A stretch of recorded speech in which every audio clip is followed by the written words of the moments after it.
I check it every morning just to keep tabs on my vehicles to see, if something hasn't been picked up for 48 hours or, God forbid, even longer than that, then it's something I need to look into.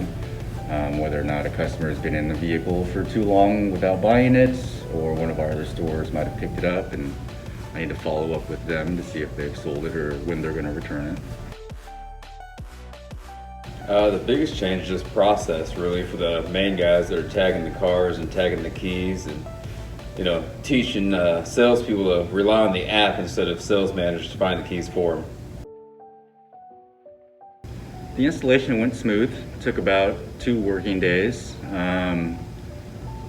As far as setting up the technology, no, we didn't have to be involved other than showing them where everything was located, the perimeters of the complex, where keys were held, where the cars would be and should be.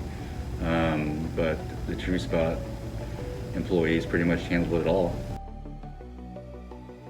So we were going through a remodel, and come to find out that during the remodel, the access point that the system communicated with had become unplugged.